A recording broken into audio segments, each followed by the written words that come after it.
All right. Hello, everybody. Welcome on in. Thanks for joining us today for this NMRC webinar, Credible Messenger Mentoring, a community-centered approach to youth justice transformation. Happy to be here with you all. My name is Jake Sullivan. I use he, him pronouns. I'm the training delivery manager with Mentor National. As you're filing in, feel free to drop your name and where you're calling in from in the chat, just so we can get to know you a little bit more, see who's joining us today. For folks who are just joining again, just a big welcome. We'll give it another minute or two. Happy that you're here. Good morning, good afternoon, whatever it is for you. But feel free again to drop your name and location in the chat. I think you should have.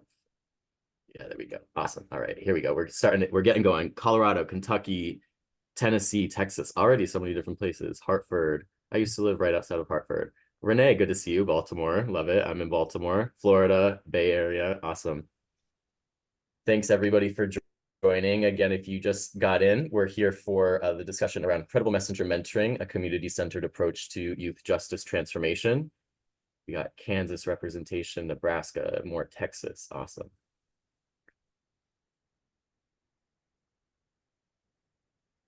Give folks another minute or so to join in, but thanks for being here. Really excited for today's conversation with our two amazing presenters. Awesome. Keep it coming, keep it coming. Washington, Connecticut. I'm seeing so many different parts of the country. That's awesome. Great. So with that, I think I'll kick things off. Again, welcome in if you're just joining now. Feel free to keep talking and using that chat, getting to know one another and asking any questions, sharing any resources or ideas that you have. But we'll get started. So a little bit about background around the National Mentoring Resource Center and our partnership with the Office of Juvenile Justice and Delinquency Prevention. This whole project, meaning the National Mentoring Resource Center, otherwise known as NMRC, is funded through a cooperative agreement from OJDP, the Office of Justice Programs, and the U.S. Department of Justice. And then a little bit about what the National Mentoring Resource Center is, if you're unfamiliar. There are really three key components that we talk about. The first one being the National Mentoring Resource Center website that includes a lot of really amazing resources, but there's a practitioner-focused blog. I know that they're starting to, I think the first one actually was launched pretty recently around a new podcast that's being developed with our Youth Advisory Council in conversation with researchers. There's numerous research-based resources, evidence reviews on all different types of programs, models, and populations. The next tenet is the research board, an incredibly diverse and amazing group of people putting together really forward-thinking and innovative research reviews and other resources for the mentoring field. And last but not least, we also offer training and technical assistance all across the country at no cost to your mentoring program. So definitely feel free after this to reach out to the NMRC if you're interested in learning more about any of these resources. For a little bit about how to engage with us today throughout the webinar, obviously you're all using the chat so far, which is amazing. So feel free to, again, continue to introduce yourself, talk with one another, share resources, respond to what the presenters are saying. But then also you have the Q&A box at your disposal. So feel free to ask presenters any questions that you have. And you should also be able to upvote any questions that you'd like to see answered as well. But we'll save some time, especially towards the end, for dedicated Q&A, but I'll also be popping in if there's anything that's relevant during our presenters conversation and presentation today. Also, the other things to note, at the end of the webinar, there will be a survey that'll pop up on your screen. So if you could just take 3 to 4 minutes to complete that anonymous survey, we'd really appreciate it to let us know what we can improve on, what we did well, what you would like to see in the future.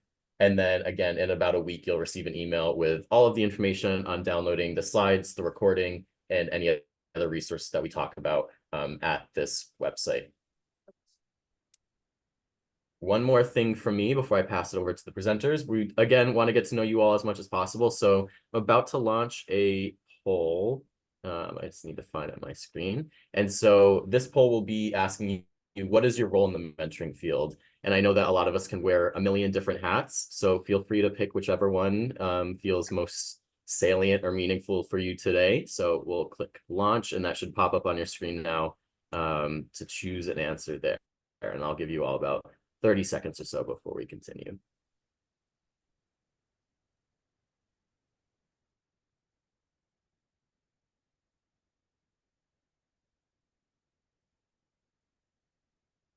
Seeing some responses coming in. Thanks all for introducing yourselves. Good to see some familiar names as well. Sydney, nice to see you here as well.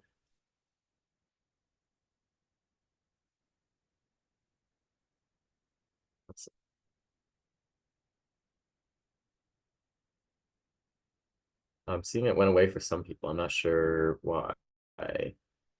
Oh, maybe I already clicked launch, or we'll just actually, let me see if I can relaunch it. Sorry about that. Stop sharing. I want to get everybody's. Yeah, there we go. I can relaunch it. All right, relaunching. Sorry about that. Okay, round two. There we go. Now I'm seeing everybody coming in. Awesome.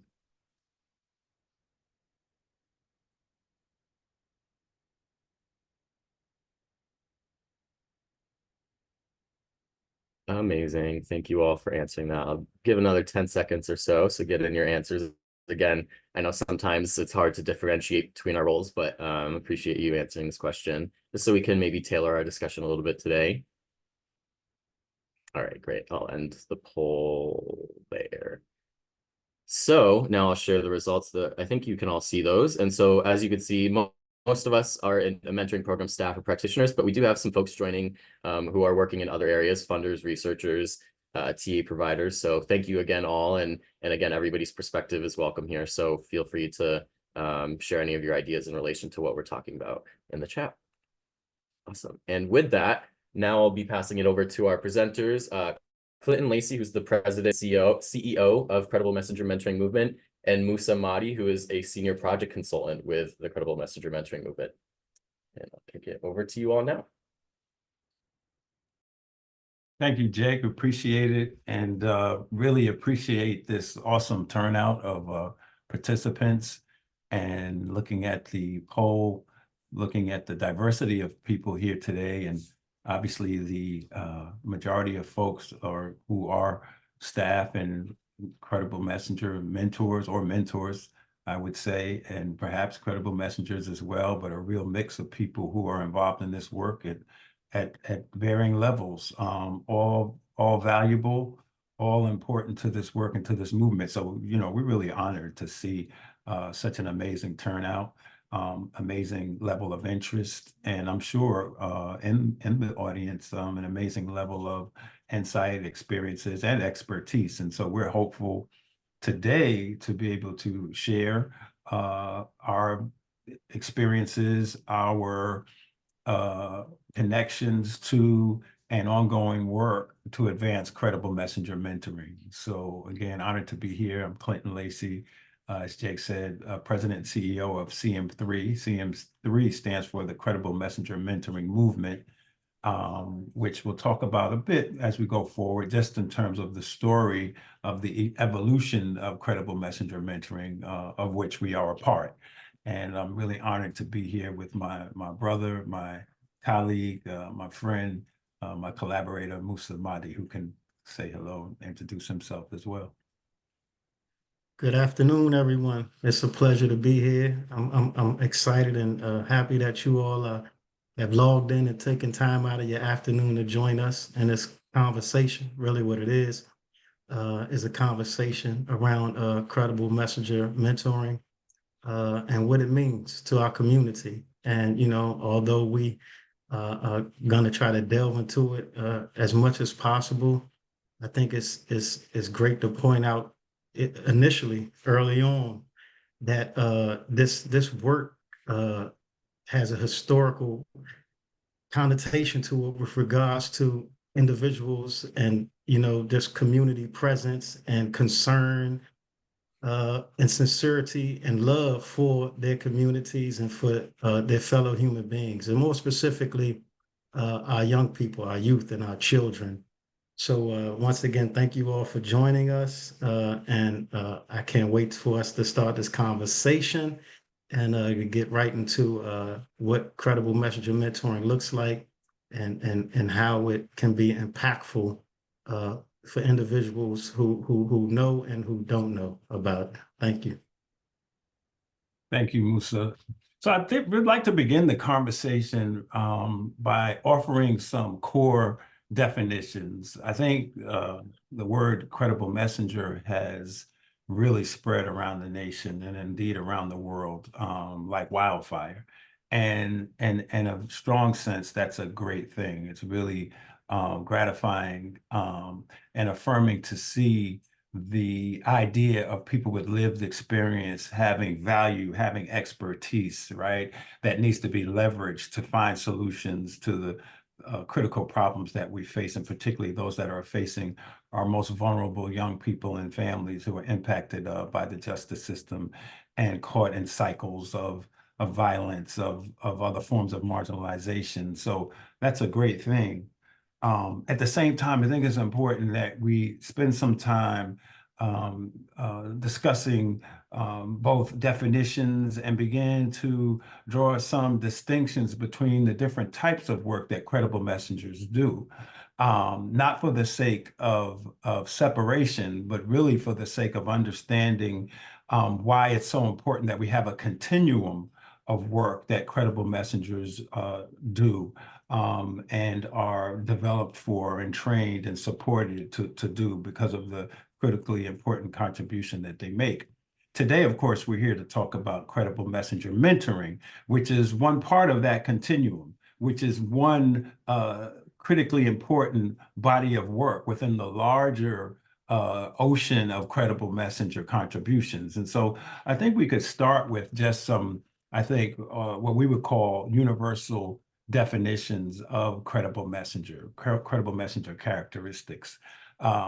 Starting at the top, where we see community-rooted leaders, right? So being rooted in the communities that you serve, I think is a critical component, a critical characteristic for a credible messenger.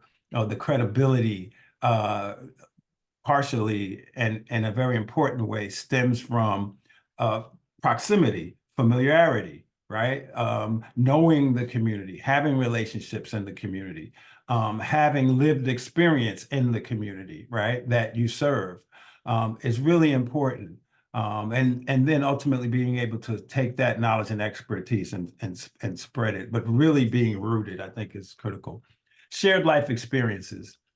And so some believe that one has to have been incarcerated to be a credible messenger. And then from our point of view, we would take a more expansive view of that. Certainly one who has experienced incarceration, you know, the depths of the justice system, one who has experience that has a special and particular experience to share and point of view that grows out of that. So that's hugely valuable. And of course, we know that people who've been incarcerated and those with felony convictions, et cetera, have for so long and too much to this day have been excluded and barred from participation in bringing solutions and bringing service, right?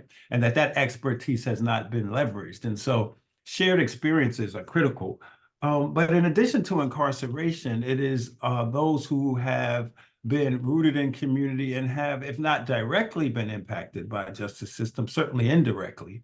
And I think that begins to spread the eligibility, right? And tap into the expertise which exists in communities for people who perhaps they didn't spend time in prison, yet they have been very close to this issue through their own family members, through various ways of connecting to it on one side or the other, a deep understanding, of course, right, through that experience, and have experienced other forms of marginalization in these most impacted communities.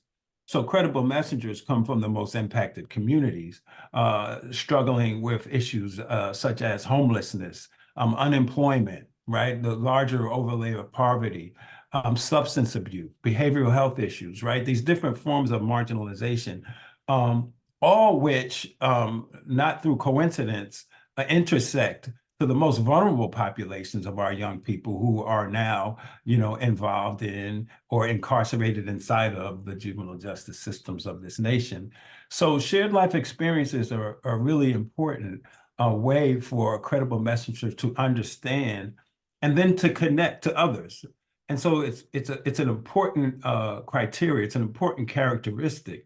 But yet the shared life experience itself is part of the mix. Is one ingredient, but then also that there's been a proven track record of healing, of restoration, and of commitment. So credible messengers are people who have shared life experiences, but have gone through their own process, right, of healing, of restoration. And you know, from our point of view, healing and restoration is a human condition. This is something that we think all human beings have to experience, right? So we're not just saying this is only credible messengers, but this is an important part of that process, right? That there's a track record of that healing, that restoration, that redemption, and then critically important, that conscious decision on the part of one who has these shared life experiences to become part of the solution, to become a healer, to become an educator,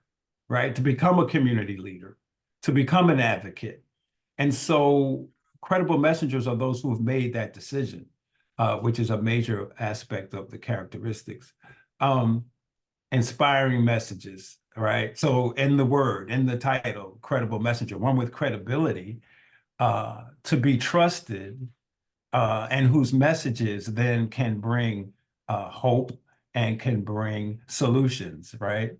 And so these inspiring, impactful messages are certainly lessons learned or life lessons. It can be shared through the form of life coaching.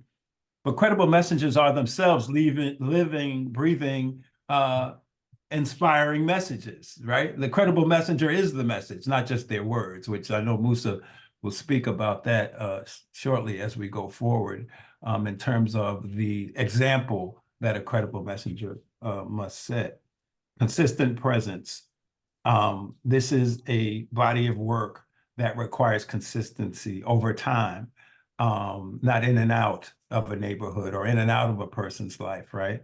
But with a consistent presence. And then I think that the bedrock of all of this work, of course, is transformative relationships.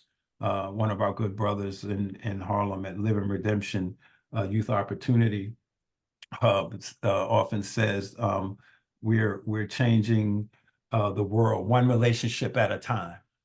And so each relationship is sacred, is critically important. And so the credible messenger then, given these other characteristics that we've just described on this wheel, has this unique and powerful opportunity to form trusting relationships with the most vulnerable young people, the most marginalized young people and their families, and their communities. And so this is universal. This, we believe, these are characteristics for credible messengers who do various types of work. And you know, I'm going to pause and let Musa speak on these characteristics.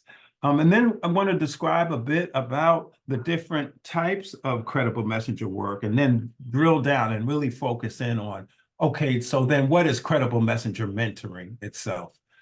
Musa? Yeah, so thank you, Clinton. That was wonderful. Just to go a little deeper and give a different kind of understanding.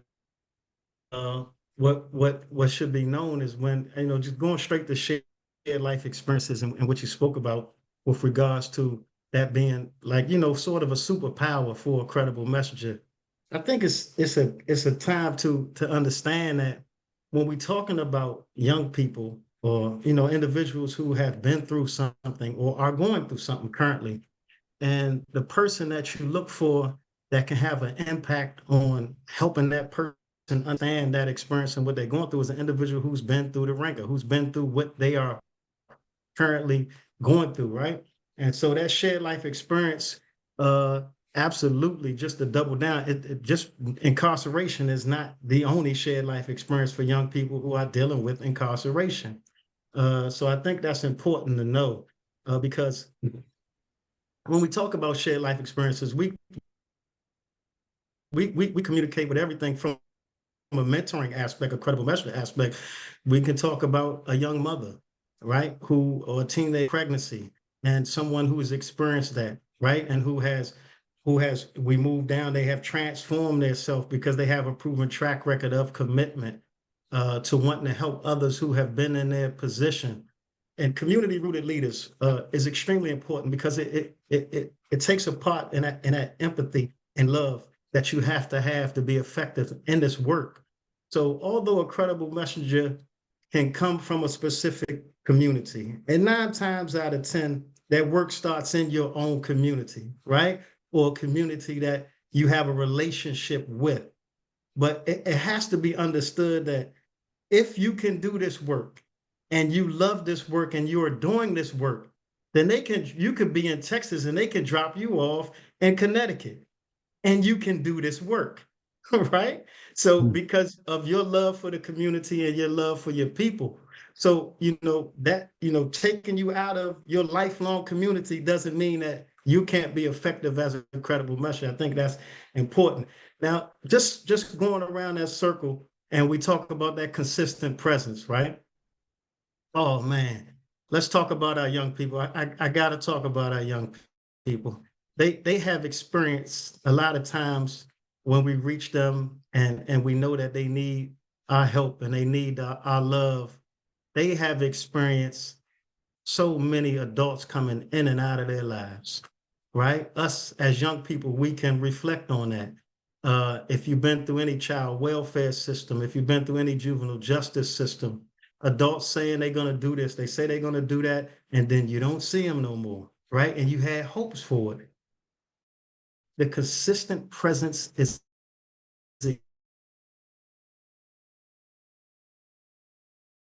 that it takes a while to get that in place, right?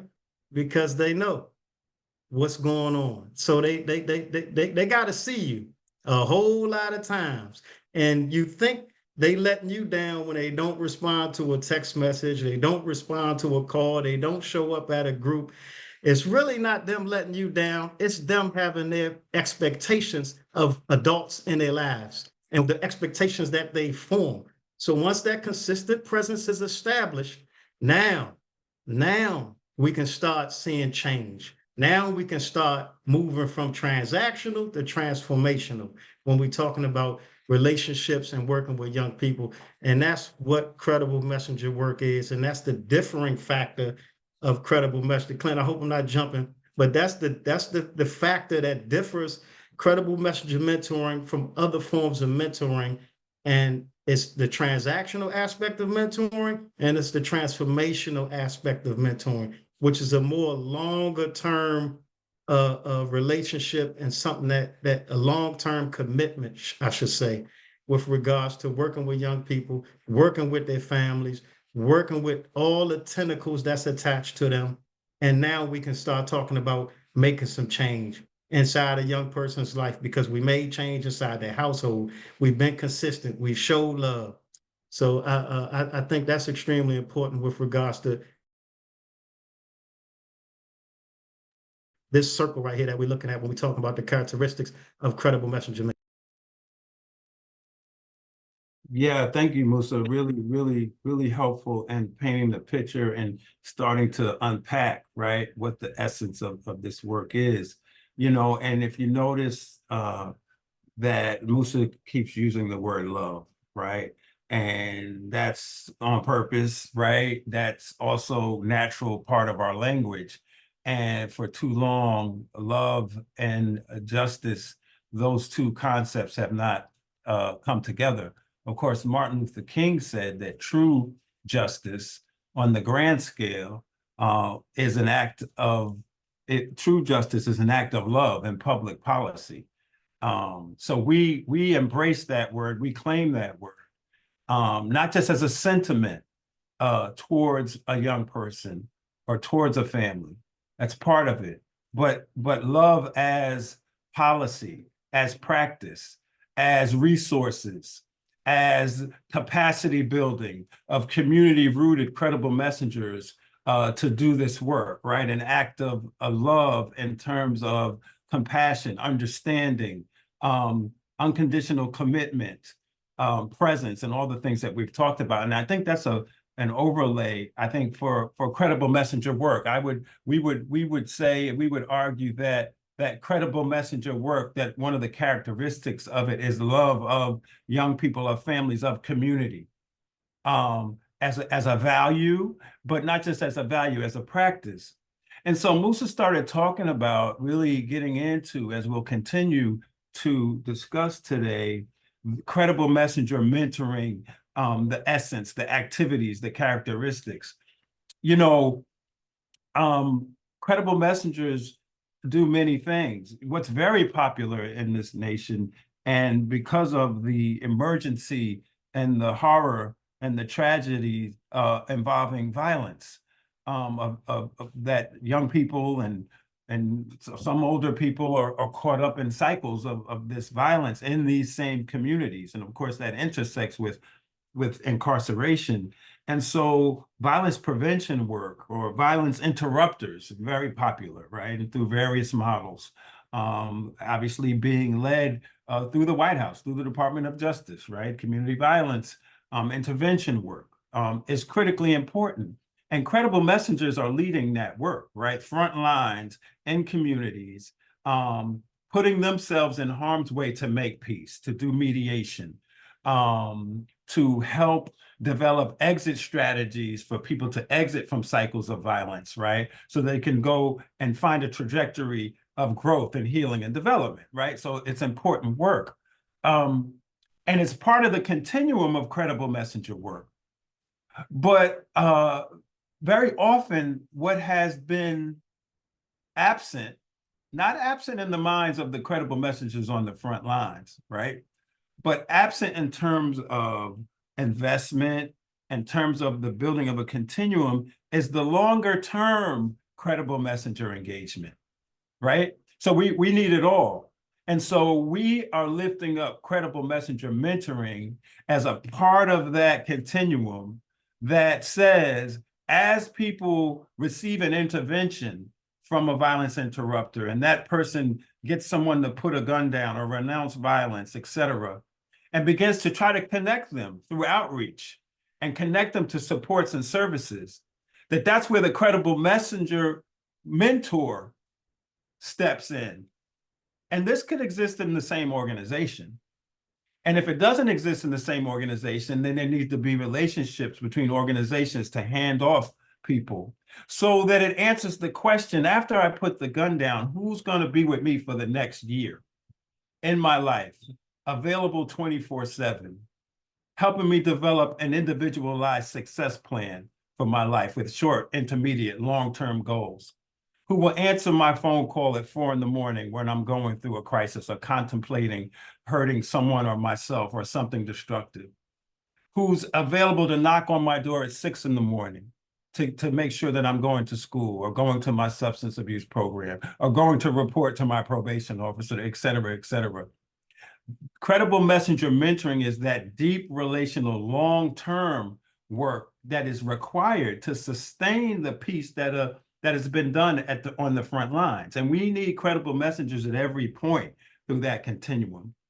And so credible messenger mentoring then, if we could go to the next slide, relies on and is focused on these key principles.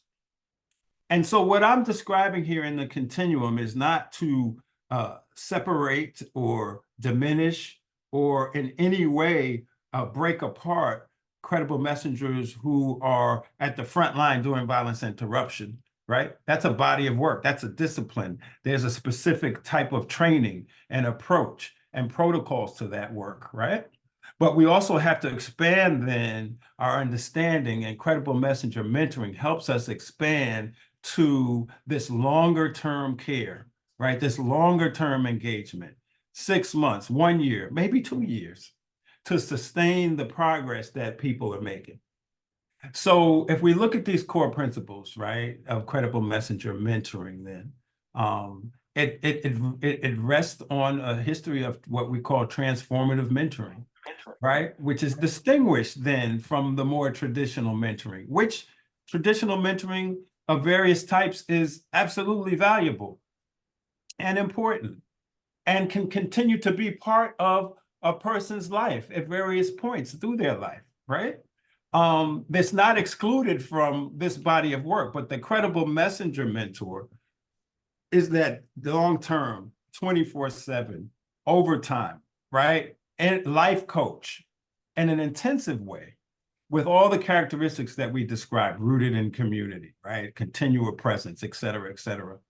And so you can see the points here, focused on transforming thinking and behavior.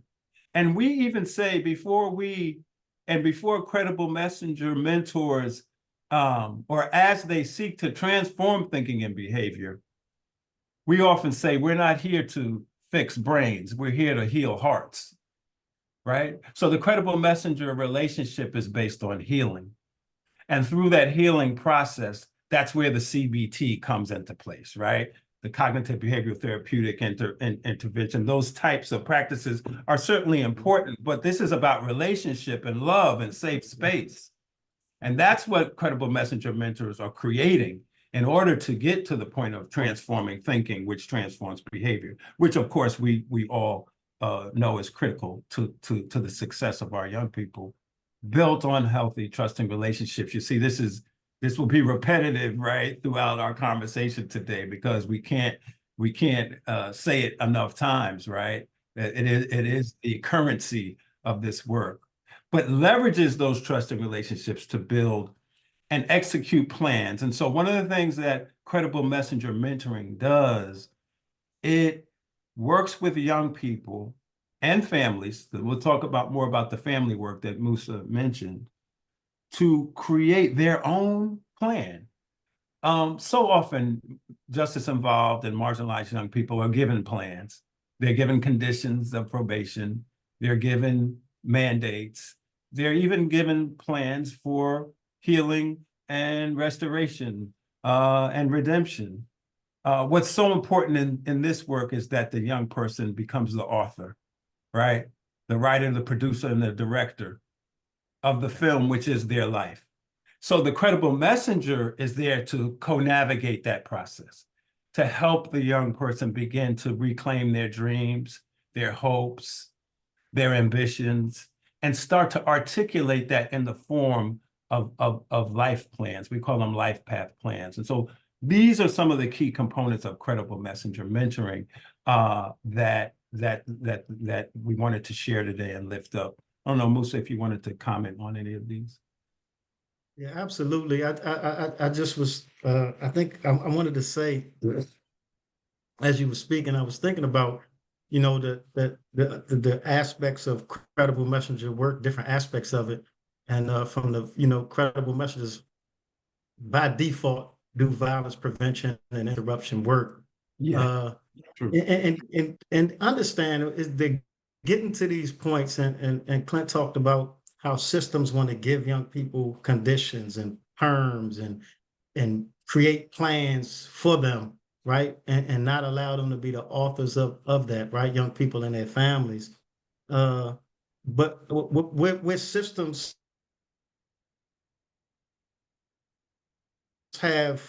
some systems have a young person who's been through the system. I think that should be known. I believe where systems have failed that was really with regards to bringing about stabilization in a young person's life prior to saying, okay, let's do this. Because and our violence prevention people and people who work with young people that are deeply involved in the streets, for lack of a better terminology, is that so if I take the gun out of their hand, what am I going to put in their hand? Right? And so it's important that really what you have to do is you have to bring stabilization to a household. If you talk about a young person who's having behavioral problems in school, and educators know this, they know this like no one else. Is the child coming to school hungry, right? What was going on in that child's home at night, right? Because we always learn that if the teacher call you to the chalkboard, it's better to be bad than to not know, right? You would rather be bad than to get up there and your peers think you're not intelligent, right? So it's reasons for behavior of this nature And for us as credible messengers, that consistent aspect of it is bringing about stabilization in that young person's life bit by bit, the same way that it was taken from that young person's life. So this is the aspect when we talk about focused on transforming thinking and behavior. This is how you transform thinking and behavior. Because all children, regardless of what they're involved in, right? If they're in the juvenile justice system and they could have been accused or convicted of the worst things you can think of. And first of all, we gotta say that no child is worse as the worst thing that they've done or been convicted of, right? Or accused of. But I think all of our young people, at the end of the day, they want to be children. They want to be kids. They may have been in environments that they wasn't allotted that opportunity. So it's up to us as adults, as credible messengers, as people who have been through the ringer, to make sure that we start with that stabilization plan. Then we can get to that co-navigation plan. And Clint always talks about that, and we train on that extensively when we're talking about stabilization and what signs that to look for with regards to that. Because we healing, restoration, and now you're talking about CBT, right? You can't put the cart before the horse. You just can't do that. You can't come in when you meet a young person with a pen and a pad and start with a clinical assessment. You got to have a conversation and meet a human being first. You have to. Clint? Yeah, and this is the essence of credible messenger work. I'm reminded as Musa is speaking, we've all heard the wisdom of Maya Angelou, who said a young person very well may not remember what you did for them, but they will remember how you made them feel.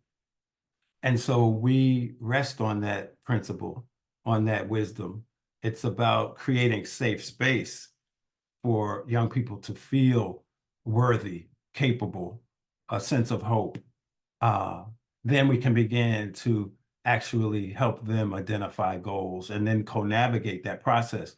And, I just want to say to our brothers and sisters doing violence interruption, to our brothers and sisters doing hospital-based violence intervention and other forms of credible messenger work, many of them are doing, superhero work and doing all of this, trying to do all of this, but there's 24 hours in a day. And so we have to have a continuum of work, right? And many people have done credible messenger mentoring. They've been violence interrupters. They know the different aspects of the work. What we have to do is grow this field and grow this body of credible messenger mentors, right? So that we can adequately respond to the need that our young people have, right? We have to grow the field. And that's why this conversation is so important, growing the field of credible messenger mentors to be able to provide the support that's so critical.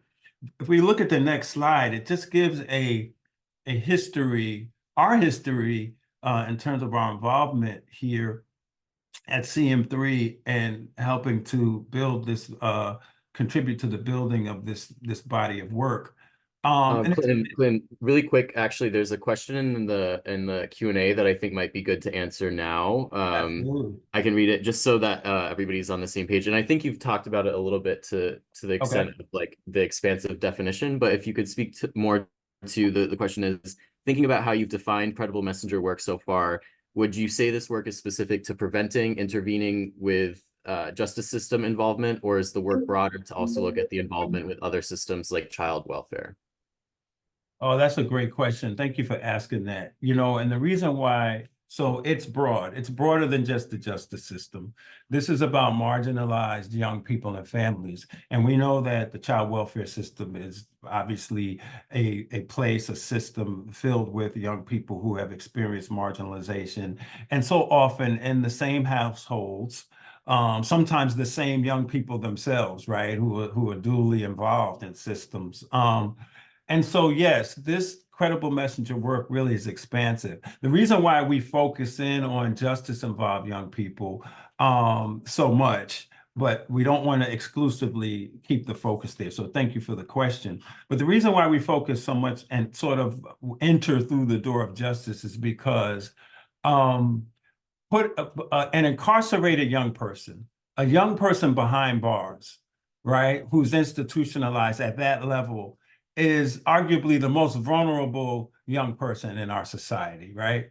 Highly vulnerable, deprived of freedom, institutionalized, behind bars, some still suffering solitary confinement, pepper spray, shackling, and these kinds of practices that go on in too many justice systems. These are among the most vulnerable young people. And so we enter there, but we know that in addition to the child welfare system and those issues, in terms of struggles of families to stay together, to safely and adequately raise their children, there's this host of issues that and systems, of course, that young people and families have fallen through the cracks or have been failed by, or however you might phrase it. Education system, right, is a relevant space in this conversation. Credible messengers in schools, absolutely important.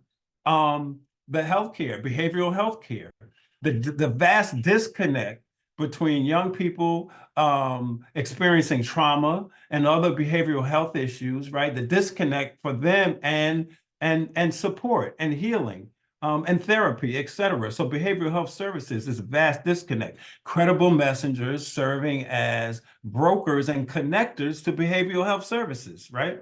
Housing, employment, economics, like in every area of life, the credible messenger mentor is relevant because it's about helping young people, yes, exit the justice system, yeah, but that's not the ultimate goal in life. The ultimate goal is to reach dreams and goals, right? To self-actualize, et cetera. And so thank you for the question. The credible messenger work is not just confined to the justice system, no pun intended, right? It should be viewed as a critical source of service and support. And in that sense, it's not just a program. Credible messenger mentoring, of course, can and will often and should exist inside of programs. But the essence of credible messenger mentoring is a layer of support, of engagement, the creation of safe space, literally, emotionally, figuratively, right? So that young people and families can be nurtured and grow. And so, you know, as we look at this timeline, it even speaks to some extent that we would share with regards to our walk through this process, right? So we start the timeline in 2013 at the Department of Probation in New York City. I was deputy commissioner there, starting in 2011. And one of our signature initiatives at probation, as a part of our effort to change culture and radically shift the relationship between that justice agency and the community, which was highly antagonistic and problematic, right, was to launch Arches Transformative Mentoring, where we put 20 grants in the community in New York City to organizations, many of whom were grassroots organizations. We went to great lengths to reach the ground, to reach organizations that had the characteristics of that circle we looked at earlier, right? Community rooted, et cetera, and launched this initiative. And I want to say that, you know, 2013 does not mark the beginning of credible messenger work in the history, right, of this society, right? Wherever there have been marginalized people, wherever there have been people who have fallen into the depths of justice systems or the penal system, et cetera, those who have experienced marginalization. There have been those who have, as we discussed, pursued a process of healing, restoration, and became healers and teachers and educators and advocates. So that's a historical process. Like we are tapping into a legacy of work. We didn't create a body of work. And even at this time, by 2013, violence prevention, violence interruption, several organizations in New York City, for certain where we were, but around the country, were emerging who also were tapping into this history of work. But what New York probation represented, the development of Arches represented from our investigation, from our research, was the first justice agency to embrace credible messenger mentoring, as we began to call it, as a official policy and practice of a justice agency. But it was, again, part of and influenced by others in the field doing the work. I share the timeline because by 2016, the Urban Institute did a study of Arch's transformative mentoring, which again, it was that time around 2013, 2014, that one of our mentors in the work, Eddie Ellis, who was a pillar nationally in justice transformation work, formerly incarcerated person. We started, he's the first one that I started hearing using the word credible messenger, and we started using that word to describe these transformative mentors.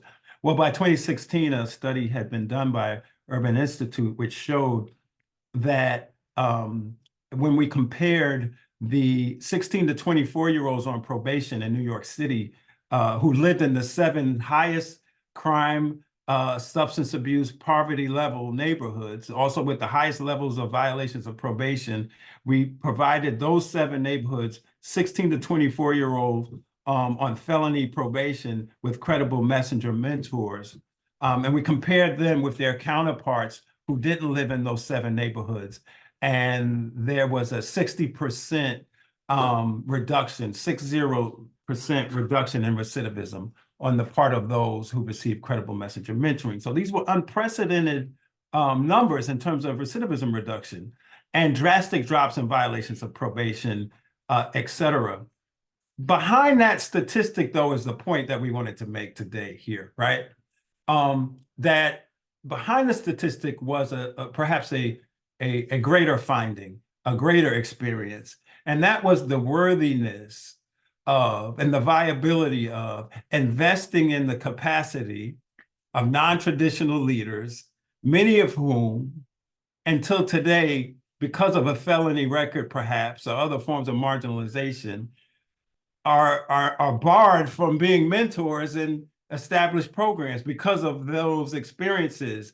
What this demonstrated was within that population of people, in fact, there's great expertise, great love, commitment, and the magic that it took to achieve such an astounding recidivism reduction. And so that was groundbreaking, we believe, for the field, because it spoke of that experiences, but it really helped to shine a light on the overall body of national credible messenger work. There we really started to focus in and define this as credible messenger mentoring. And so by 2018, by then I had become the director of Washington, D.C.'s Department of Youth Rehabilitation Services, D.C.'s youth justice system, started there in 2015. And over the course of those years, until 2021, we expanded the credible messenger mentoring initiative to really explicitly declare that it rested on a foundation of love. We expanded it to, and Musa can certainly speak about it because he was part of making this happen. We expanded credible messenger mentoring, not just to young people who were court or justice involved, but to their families. And so Musa spoke about that. Now, grandma had her own credible messenger, who themselves was a grandparent. Now dad, now siblings had credible messenger support, right? And we share this not just to tell our story, but to illustrate like the impact of credible messenger mentoring and why it is important that it expands from individual young people who are justice involved to families and then to communities. So by 2018, we had a national summit in DC with over 200 people from outside of DC came and another 100 in DC, and where there was this coming together of people who, again, many didn't use the term credible messenger per se, right? Peacemakers, love warriors, community mentors, right? Various names from around the nation came together to coalesce around these core values and approaches to work. And so we just wanted to share that as some critically important initiatives and steps towards really beginning to solidify credible messenger mentoring as a practice. in that sense, and we developed a curriculum around it. And of course, as you listen and as we have this conversation, it resonates because people in various ways are saying, "Oh no, yeah, exactly. That's what we do. That's the level of intensive engagement that we do, right?" And so we're saying, yeah, that's credible messenger mentoring. And so just wanted to share that timeline. Musa, did you want to talk about that expansion of credible messenger work to families and community? Yeah, absolutely. So we had titled it Family Engagement Specialist, right, under the Credible Messenger Initiative. And it was important for us, Clint and the team. We saw that the need existed because of how can you say, okay, I mean, we were at Department of Youth Rehabilitation Services in DC. If you know anything about it, it's the deep end of the juvenile justice system. So a lot of times when these young people were reaching the system, it was, I mean, they had a plethora of situations and violations and charges before they even came under our purview. So one of the things that we had noticed from working directly with young people, working inside the facilities with young people. We had expanded to libraries and public school systems, and the ask was just becoming greater and greater. But one of the things that we were attentive to was the fact that our credible messengers were doing work with families. The families needed things too. And we couldn't say we were helping a young person or stabilizing a young person or putting them in a position to be successful, and their home life was still in the same disarray or still in the same situation, and needed help too. Understand that, Clint talked a lot about vulnerable young people, marginalized communities, and populations of individuals. If you ever had the opportunity, and I'm quite sure a lot of us have, to work inside of these communities and see just what is systematically happening inside of these households, then you know that love has to go inside of that household also, for that love to be a part of that young person. And so that was what we decided to do in attaching ourselves to these families, to the extent that, and I like to give an example of it. One of our best examples that I always love was, it was a credible messenger who worked directly with mothers. And her love came out of the fact that when her child had entered into the juvenile justice system, how it impacted her and impacted her family. And she needed somewhere to look to, and she needed hope, and she needed help. And it had never happened to her and her husband before. And it was their first child that had experienced this, although they had other children. And the effect that it had on her and her family. She quit her job, and after, going through that process and transitioning and understanding it, and she began to work as a credible messenger with us to help mothers, to help families navigate what she experienced and what she wished she had. So, and that's the love and the sincerity that this work that's attached to this work. So, we found that need existed, and we found ourselves inside households. We found ourselves resource mapping. We found ourselves delivering furniture, beds, whatever the need was that existed, food, groceries, produce, uh, job training programs, and we just went above and beyond, to the best of our ability, to provide needs to the entirety of the family, so that that young person can have success. Yeah, thank you, Musa. Really, really compelling as you illustrate and give real stories behind this. If we look at the next slide, I'd like to start talking about then both roles and responsibilities and the structure of CM3 credible messenger model and what we just want to offer as key pillars.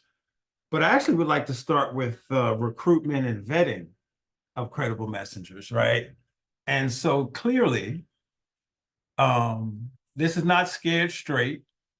This is not some kind of exploitive gimmick to exploit a person's marginalization and think that they're going to somehow scare young people into the straight and narrow path. But as we've been saying, this is about love. This is about care. This is about consistency. This is about creating safe space. This is about gold mining, the credible messenger as one who metaphorically knows that there's gold and diamonds inside of the young person, and as a miner helps that young person reconnect and rediscover and pull out those precious attributes, right?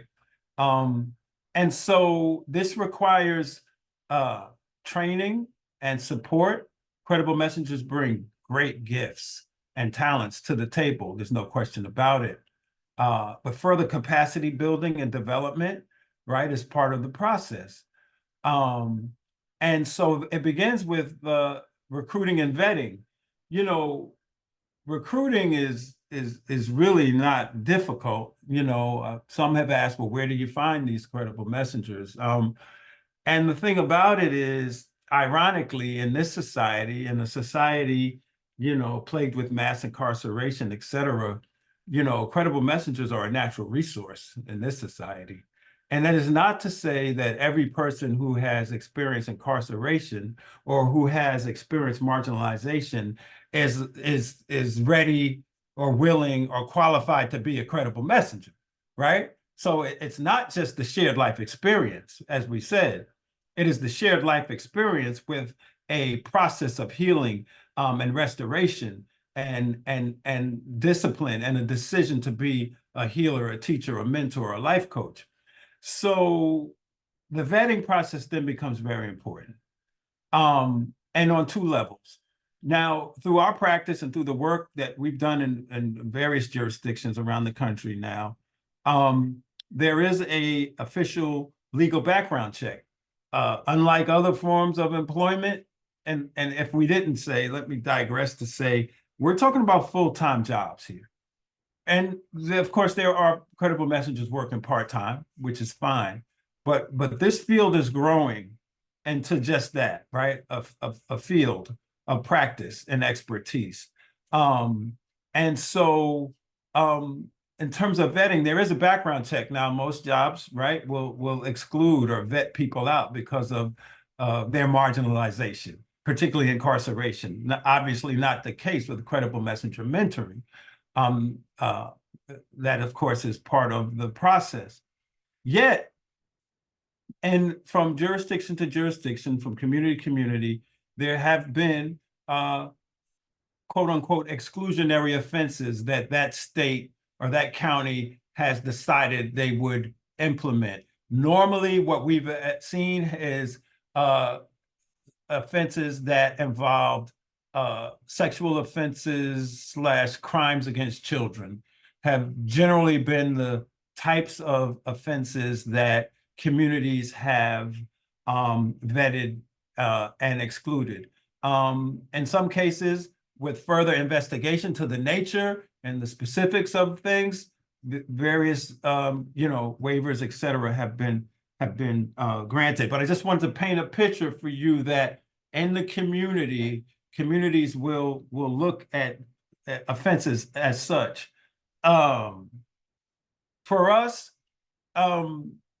CM3, we think it's really important for communities to, in that conversation, not get stuck on what a person's previous offense was overall, right? Because we've seen conversations where there's been a rash of domestic violence issues, which have been horrible, right? And so now that community says, well, we don't want any credible messengers who have domestic violence history in their past offense.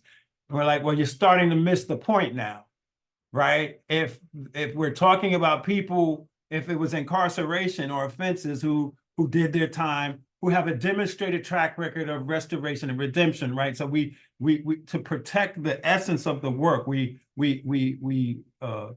suggest and we counsel and we work with jurisdictions not to get caught in the particular offense that most offends this person or that person or et cetera. With that said, it is a local decision that jurisdictions have to make. But more important than the legal offense history, way more important than that for us, is what we call the colloquial reference as the street background check or the community reference and recommendation, right? Because we want to know, and I'm gonna pass it to my brother Musa to talk more about it. It's critical for credible messenger initiatives to protect the integrity of the work, to know that people who are coming into this work are stable, do have stable housing, can be relied upon to be consistent in their presence, are on a healing journey and well enough to be emotionally supportive to another person, right? Have turned the corner and moved past any of these past behaviors or cycles, right, that were destructive, right? It's critically important that these kinds of things are known as we bring people to the work. Now, this is not just to exclude people, but it is to be able to point out to people who are interested in the work. These are the standards, and standards are critically important in this work. Mm-hmm. And it's important, I think, really, when we talk about credible messenger work, the word credible, right? The community is the deciding factor of who's credible, right? To work with the young people in the community. The young people are the deciding factor to say who's credible and has the effectiveness to relate to them. It was a time where credible messages, the school provider inside the facility, because the credible message was so impactful. When they had a career day or deciding what to do for career day inside the facility where the credible messages were working at, 96% of the young people said that they wanted to be credible messengers at some point in their life when they grew up or when they, got out of the facility, because of the effectiveness and the relationships that they built with those individuals. Now, from a vetting aspect and the non-traditional way that we have to do this, because we love our young people, man. We love our communities, and I'm not going to convince you to buy something that I haven't bought. So we love our young people. So it would behoove us to have a person who hasn't made that transition in their life with regards to, like one of my colleagues said, their audio matching their video, right? Walking the walk and talking the talk. Those things that we got to see. What you say is what you do, right? And what you say is what you mean. And a promise made is a promise kept. Because we're talking about children. We're talking about the future. We're talking about how we build and sustain. We're talking about if we got daughters and we got sons, we're talking about their spouses, right? Somebody that they can marry, somebody that they can trust, or we can leave our children with, right? And feel comfortable when that happens, when we transition. So I think it's extremely important for us. So it's several different ways that we do that. And being deeply rooted in the community, and having individuals on your staff that have those connections, that can say what a person is and is not doing. Your social media. This is what we talk about when we say your audio matching your video, right? Because the young people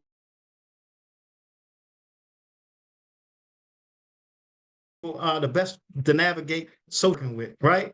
And it shouldn't offend anyone.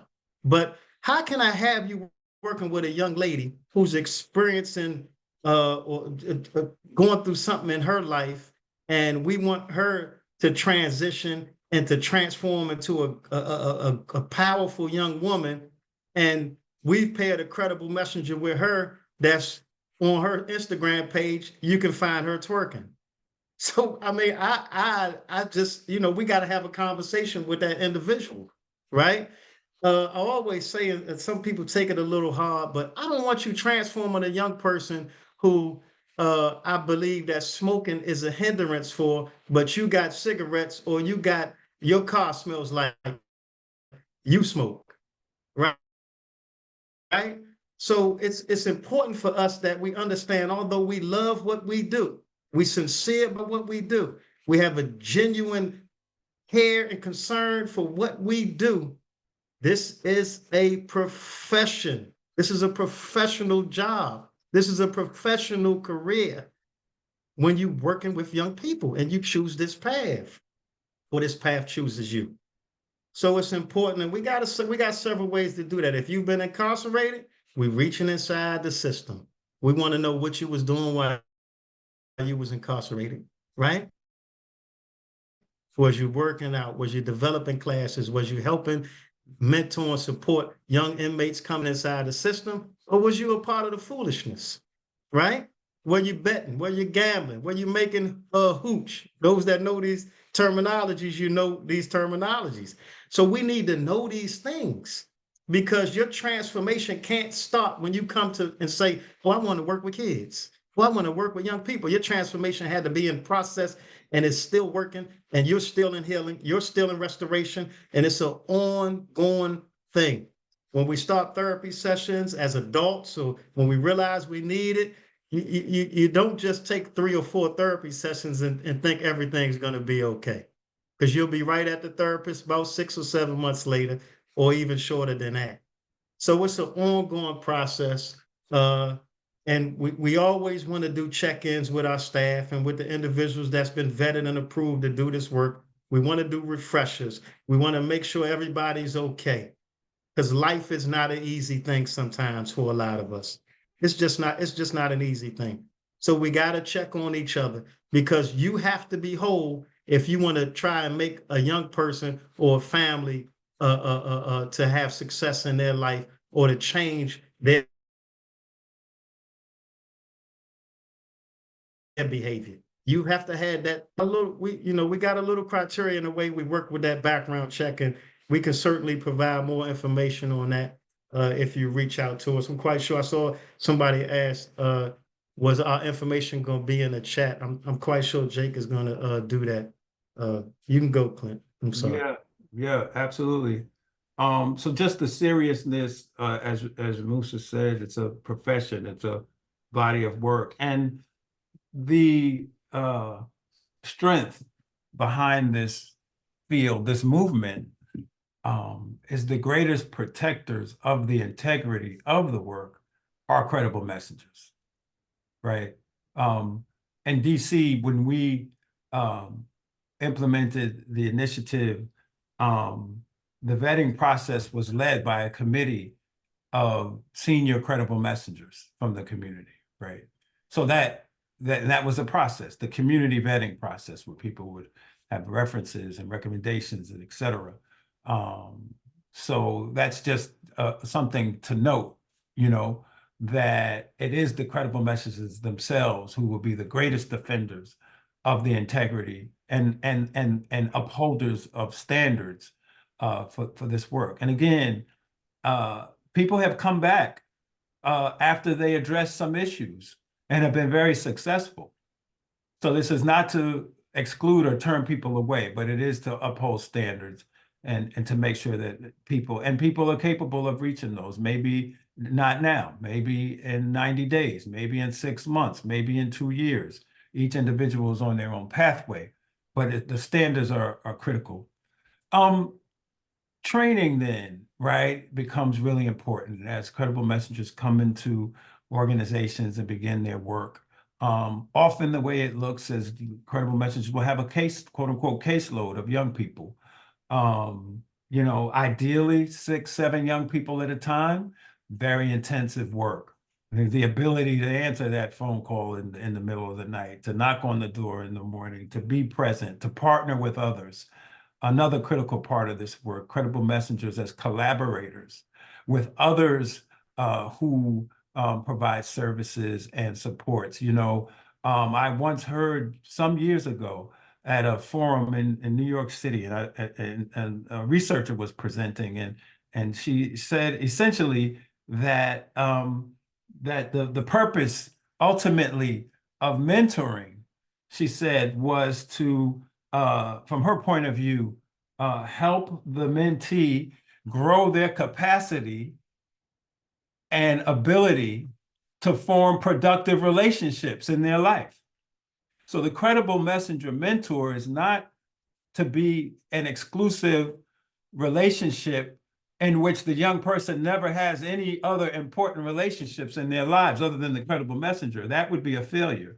The credible messenger's role is to help the young person access and develop other relationships with other credible messengers, but with other people of various types for various reasons in various spaces, right?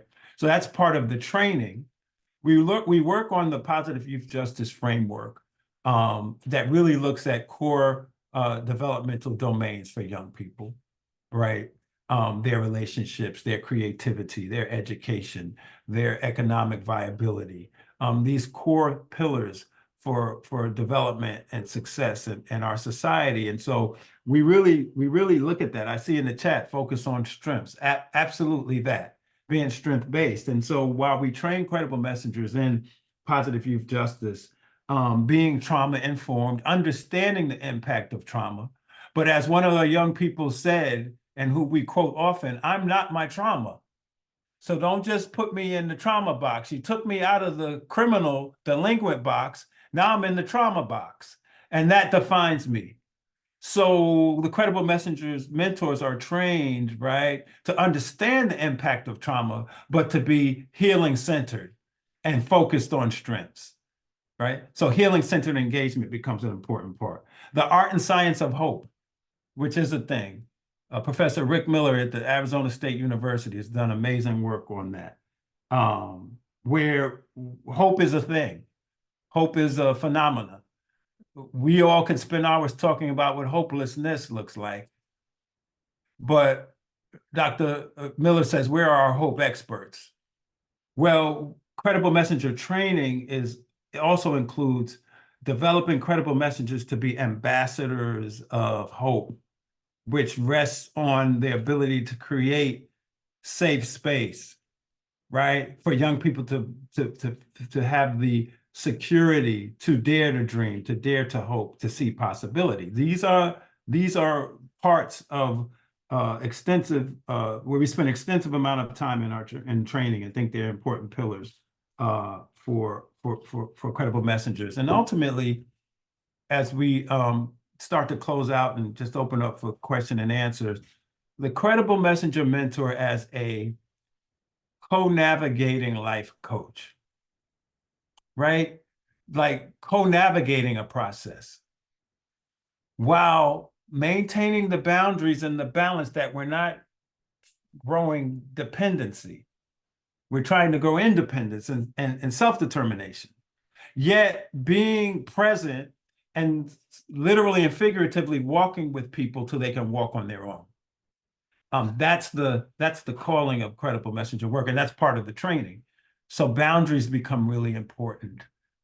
We spend time with credible messengers in training about, not over-identifying, right? Not enabling, not falling into the Messiah complex, right? But being balanced and focused on what the role is. And so this is part of initial training, but part of ongoing training and development, professional development in the field. And so, just wanted to give some sense of the training, of the selection, the vetting, and hopefully through this conversation, the essence of the work, right? What the experience looks like, particularly for the young people and families that credible messengers are here to serve. So I think at this point, given the time, we'd like to open it up and see if there's some question and answers and conversation. Yeah, so we have a bunch of really great questions in the Q&A so far. I think I've sort of tried to order them to make sense as a trajectory. And this first one speaks to when you were talking about recruiting and finding people to be credible messengers. The person who was asking this question, they've had difficulty with recruiting, and so they're wondering if you could explain a little bit more about how to make the process of recruiting easier, or what how your process has been efficient or effective?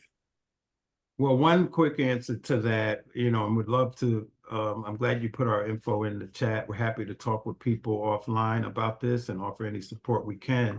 One of the things when we launched transformative mentoring and credible messenger mentoring in New York, even in the RFP, so I'm sort of talking from a programmatic point of view, the provider organizations were required to demonstrate their community rootedness, their proximity, that they had relationships with people who seemed to display or fit or have those characteristics that we talked about.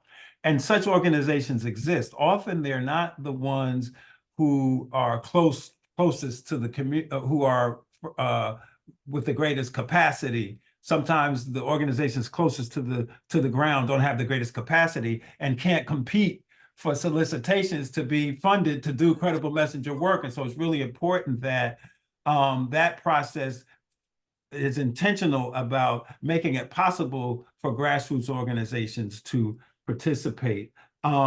So outreach and communication broadly and in a targeted way that is very clear about what the role is and very clear about what the process is. And we find through those connections that we'll start to find many people applying for coming to do this work. Last I'll say, in New York, when we launched, before we launched, we reached out to the old school, some younger, credible messengers. They didn't go by that title then, right? To say, help us, connect us to the folks on the ground. Who do we need to know to be successful? And those connections and relationships are there for sure.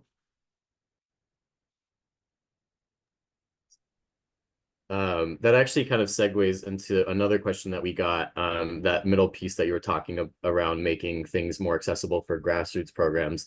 This person had said, we create similar programs for agencies to deliver services. Can you talk about the costs for such programs and training for the mentors? You definitely covered the training towards that last bit, but they're finding it difficult for agencies to engage youth and deliver services, mainly around that cost piece.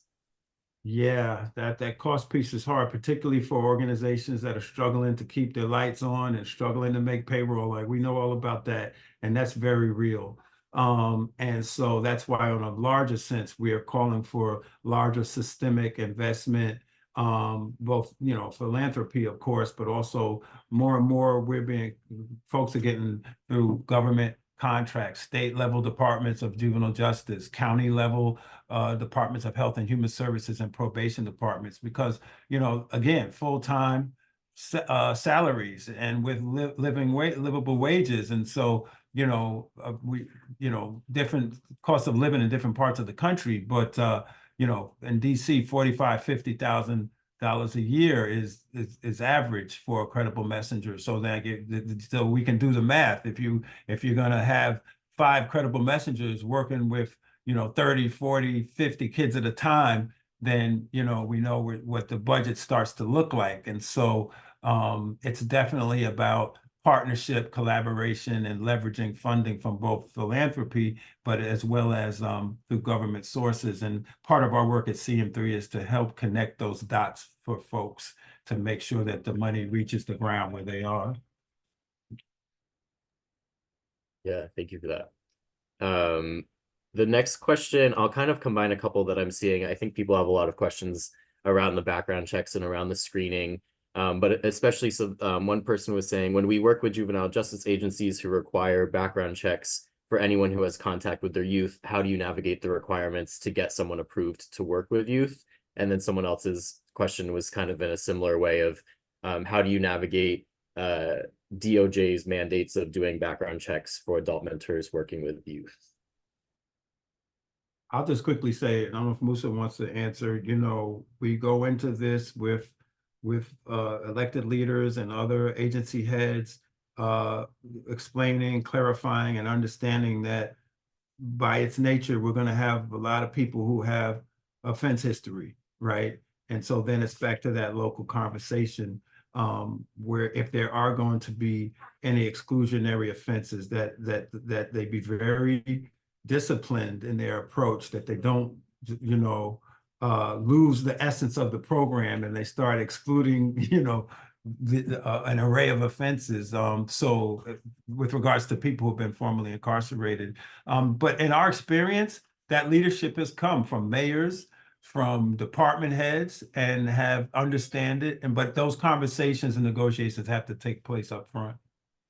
Yeah, I would just add, Clint, that I think the key word is restorative versus punitive.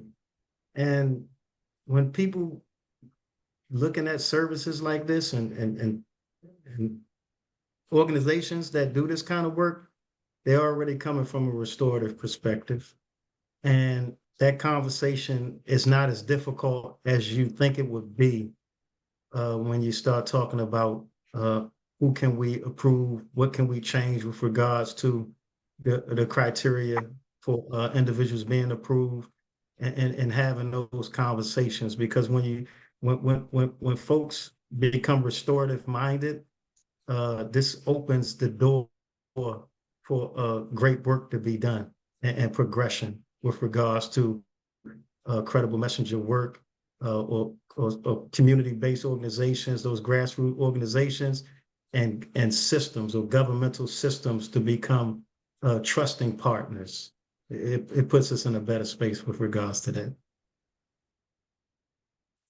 Yeah, absolutely. It sounds like there's a level of advocacy and just asking, well, why not? Why can't this person be a mentor? And just asking those questions that maybe we wouldn't think to. Like, a lot of the time we think of those background checks as the be all end all.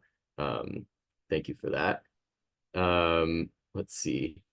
I think this first question, maybe we meaning the three of us, Musa, Clinton, and I, can gather some resources to share out with all of the rest of the materials. But the full question is, can you share resources for empowering, training mentors with CBT tools? But maybe what we can answer now is, how are mentors supported to not overstep into a clinical role?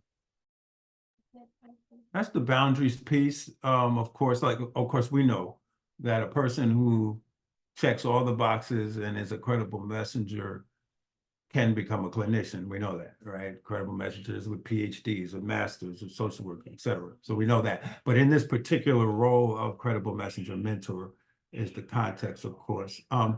I neglected to mention that we also include mental health first aid and the array of training for credible messengers to become more literate and familiar with various behavioral health issues.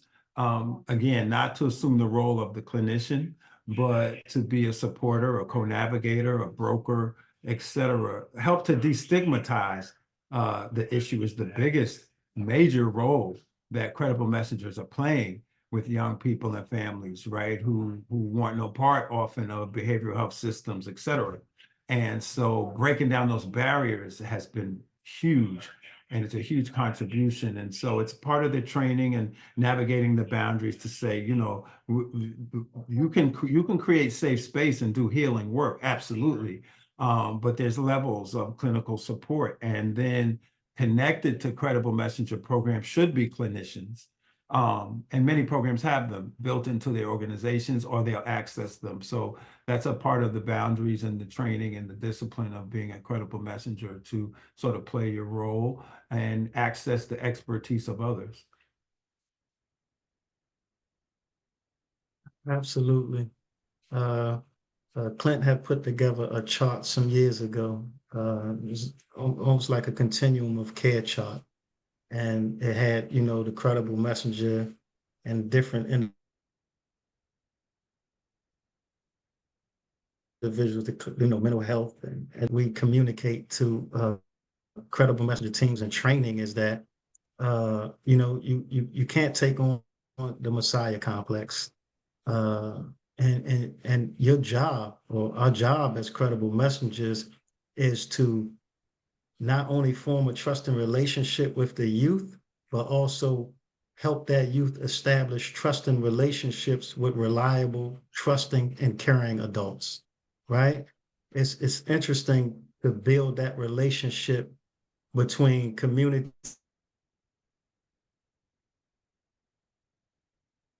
marginalized communities who have a distrust or mistrust, right, or of systems, and put them in a position where they do meet individuals and know there are individuals that's within that system that do care and that they can put trust in. So a lot of times it's to build that relationship and then open the door and let them go in the door with a person that can take them to that next level or help them in an area that the credible messenger it may not be versed in, right? Or skilled in.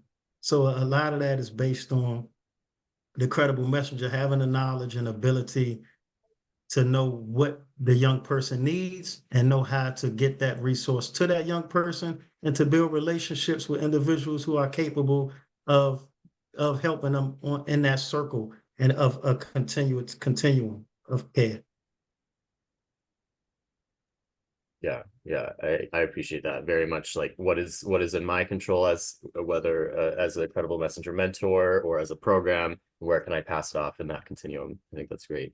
That kind of leads into again, I'll tie these questions maybe together just for the sake of time, but I think folks are wondering how maybe if you could provide a next step or two of how folks can incorporate this all of this amazing knowledge into their work in a way.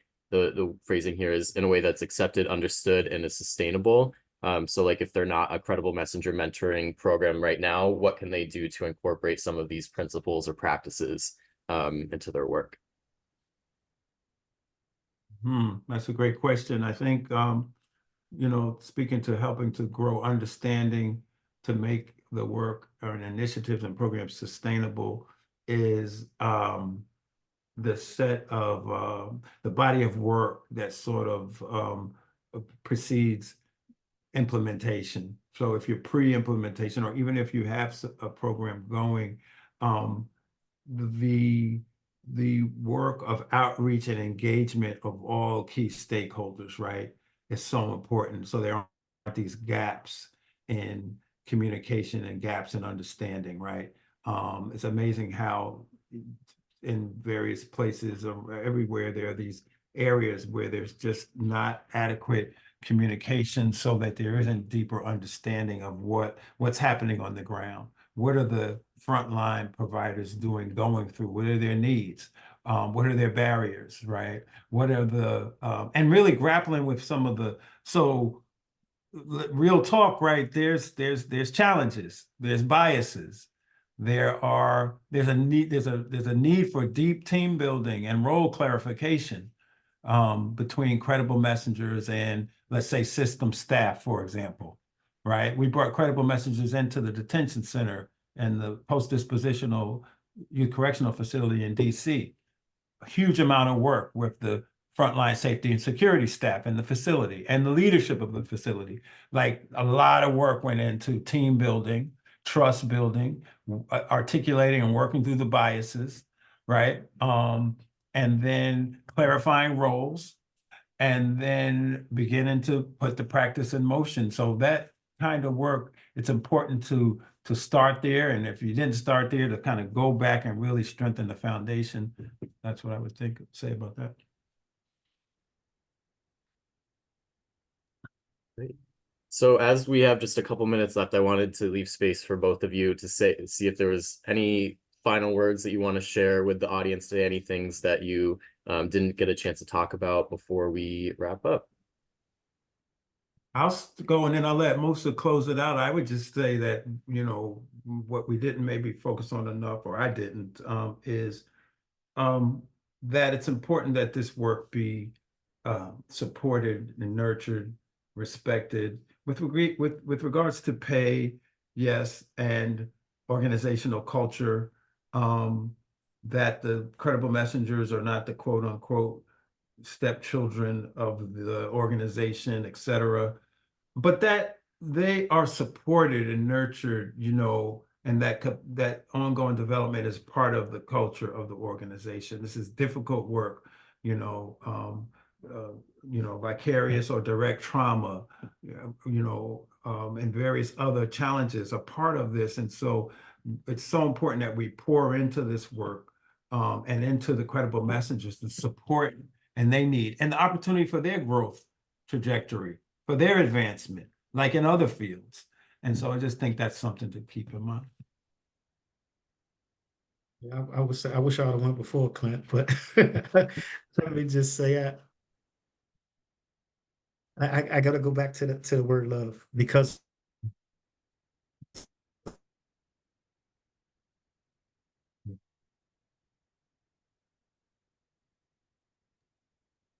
Did he pause so for you as well?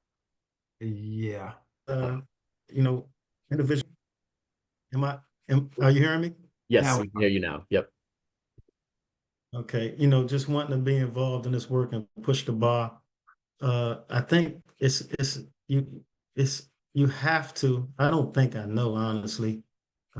I'm not ashamed to say I know, but I know that you have to love the young people, but you have to consistently push the line on love with the people that's in the system, right? The system partners, the people the non-believers, for lack of a better term, the ones who, have been doing this work in some capacity that's hardened, right? That only know one way of it working. Uh, you got to come with that same love and that same conversation that you would have in building any relationship. And to be honest, you pushing forward, you're gonna have to give more than you receive. It's just that kind of way because we're talking about us working within systems that have been in existence for hundreds of years, right? And they operate in a certain kind of way. The individuals running them, they operate in a certain kind of way. So, it's not that they dislike you, right? It's just that loving, learning, relearning, those things take time. Those things take, like Clint said, team building. It takes, let's go out and watch a game, right? So you just be diligent with that thought and with that action, and you'll see some changes.